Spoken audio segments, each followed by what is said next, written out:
మాట మాట్లాడితే కెమెరాలు అటు దిక్కే చూస్తాయి, కాలు బయట పెడితే కడుమోళ్ళ గుండెలు కంపిస్తాయి. ప్రత్యర్థులకు టెన్షన్, ప్రజలకు అటెన్షన్ కలిగే లీడర్లు కొంతమందే ఉంటారు. అసోంటి లీడరు గులాబీ క్యాడర్ గుండకాయ కేసీఆర్ తెలంగాణ వచ్చేదాకా తెగించి కొట్లాడిన నేత జగిత్యాలకు వస్తున్నాడని తెలిసి కొంతమందికి ఏసీ రూమ్లలో కూర్చున్నా చెమటలు గారుతున్నాయట. ఆ ముచ్చట ఎవలో కాదు, మాజీ మంత్రి కేటీఆర్ చెప్తున్నాడు. ఇనుండ్రి. బయటికి వస్తా ఉంది అంటే గుంటనక్కల గుండెల్లో ఇలా రైలు ఉరుకుతున్నాయి. కేసీఆర్ గారు ఒక సంవత్సరం తర్వాత ఒక బహిరంగ సభకు వస్తున్నారంటే ఎన్నో రకాల కుట్రలకి కుతంత్రాలకి తెరలేపి కాంగ్రెస్ ప్రభుత్వం జగిత్యాలలో జరగబోతున్న జైత్రయాత్రను అడ్డుకునే ఒక చిల్లర ప్రయత్నం చేస్తా ఉంది. ఇన్నరా, గుంటనక్కల గుండెల రైళ్లు, విమానాలు, కార్లు, బస్సులు పరుగులు పెడుతున్నాయట. అందుకే కావచ్చు కేసీఆర్ సభకు జనం రాకుండా అడుగు అడుగున అడ్డం పడే ఉపాయాలు చేస్తున్నారట. అవేంటియో మనం చెప్పుకున్నాడు కంటే కేటీఆర్ సార్ చెప్తేనే మంచిగుంటది. కేసీఆర్ గారు ఇక్కడికి వస్తున్నారంటే ముఖ్యమంత్రి గారు మేడిగడ్డ కోతారట.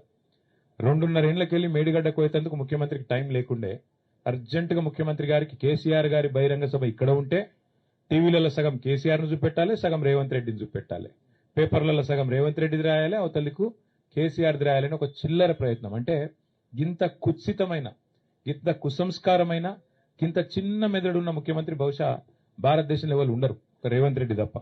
మందిని జడగొడితే మనం బాగుపడతామా? అది జరగని పని అనేది సీఎం రేవంత్ రెడ్డికి ఎందుకు తెలుస్తలేదో అన్నట్టు చెప్పిండు. చిన్న లాజిక్ కూడా అర్థం కాలేదు కాబట్టి సీఎం రేవంత్ రెడ్డిది చాలా చిన్న మెదడు అన్నట్టు చెప్పిండు. అట్లనే అందరు నవ్వే ముచ్చటోడు చెప్పిండు. ఆయనకు హైటే తక్కువ అనుకున్న, బుర్ర కూడా తక్కువ. ఏ ఊకోండ్రి సారు, రాష్ట్ర సీఎం ను పట్టుకొని గట్లా అనొచ్చునా? పద్ధతి కాదు సార్ మీది. అంటే ఈ మాట ఎందుకు అంటున్నా అంటే నిజం గింత చిల్లరగా ఉండకూడదు రాజకీయం. కేసీఆర్ లాంటి ఒక నాయకుడు ఆయన ఇంకా గీ ఏజ్ లో గీ స్థాయికి చేరుకున్న తర్వాత ఆయనకు పేపర్ వాళ్ళు ఏం రాస్తారు, టీవీ వాళ్ళు ఏం చూపెడతారు, ఆయనకి ఏమైనా ఉంటుందా? జగిత్యాలకు వచ్చుడు, జనాలను కలుసుడు, అందరి ముందు మాట్లాడుడు, లక్షలాది మందితో సంభాషించుడు కేసీఆర్ గారికి తెలిసిందే గది, ఆయన ప్రస్థానమే అది. అట్లాంటిది ఇవాళ ఆయన ఇక్కడికి వస్తుంటే కోరుట్లకెళ్ళి వచ్చేటోళ్ళందరికీ ఇక్కడికి రానియకుండా రోడ్డు దవ్వుతారట. 3 ఏళ్లకెళ్ళి యాదికి రాలే రోడ్డు. పెద్ద మనిషి మీటింగ్ కు రోడ్లు దవ్వుడు, జనం రాకుండా చేసుడు అనేది మంచిది కాదు. మరి ఇవన్నీ సీఎం రేవంత్ రెడ్డి సార్కు తెలిసే జరుగుతున్నాయో లేకుంటే లోకల్ ఎమ్మెల్యే వేస్తున్న ఎత్తులో తెలియదు గానీ కుట్రల మీద కుట్రలు వన్నుతున్నారట. మీరు ఎన్ని చేసినా ఆంధ్రోల కంటే ఎక్కువ చేయరు కదా. వాళ్ళని తట్టుకొని రాష్ట్రాన్ని తెచ్చిండు కేసీఆర్. మీరు చేసే చిన్న చిన్న ఉడత ఊపులకు భయపడతామా? బాహుబలి ఇంటర్వెల్ సీన్ పట్టాభిషేకం తీరుగా కేసీఆర్ బయటకు వస్తాడు. సింహం జూలు విదిల్చినట్టు మాట్లాడి మీకు పట్ట పగలు సుక్కలు చూపిస్తాడన్నట్టు మాట్లాడిండు కేటీఆర్. సోమవారం నాడు జరగబోయే కేసీఆర్ మీటింగ్ ఏర్పాట్ల కోసము మాజీ మంత్రులు హరీష్ రావు, కేటీఆర్లు జగిత్యాలకు పోయినని చెప్పుకున్నాం కదా. అక్కడ ప్రెస్ మీట్ పెట్టి మాట్లాడిండ్రు.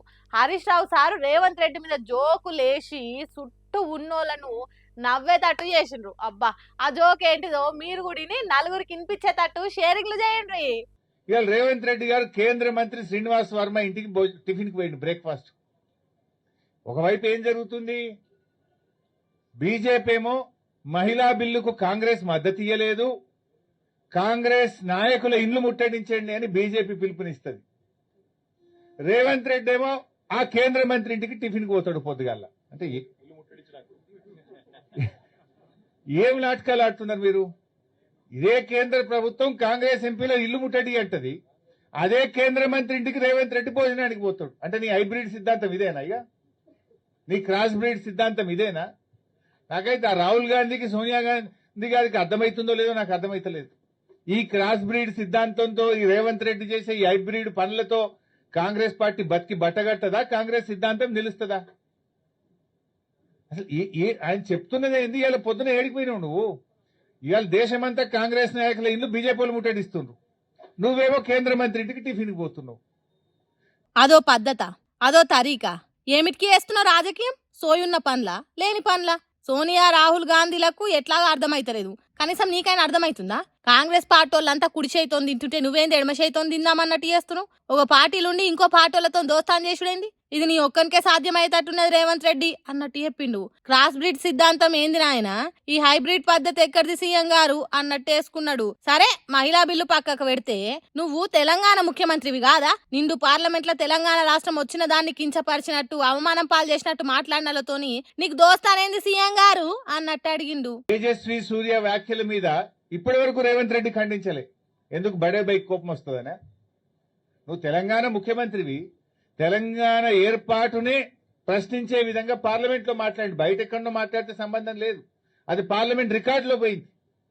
మరి దాన్ని ఈ రోజు కూడా రేవంత్ రెడ్డి ఖండించాడు తేజస్వి సూర్య వ్యాఖ్యలను. అంటే నీ రిలేషన్ ఏంటి? పొద్దుగాలేసి కేంద్ర మంత్రి ఇంటికి బీజేపీ ప్రభుత్వం ఇంటికి పోతావు నువ్వు. ఇవాళ ప్రజలు అన్ని కూడా గమనిస్తా ఉన్నారు. ఈ దుర్గం మాట ఏంది సీఎం గారు? నీకు తెలంగాణ మీద సోయి లేదు, సొంత కాంగ్రెస్ పార్టీ పద్ధతిని గౌరవించాలే అనేది తెలుస్తలేదు. రెండు పడవల మీద ప్రయాణం నీ ఒక్కనికి ప్రమాదం అనేది తెలియకుండా ఏం కాదు కావచ్చు గాని అది తెలంగాణకు కూడా మంచిది కాదు కదా. అందుకే జర సోయిలుండు ముఖ్యమంత్రి గారు అన్నట్టు చెప్పిండు మాజీ మంత్రి హరీష్ రావు.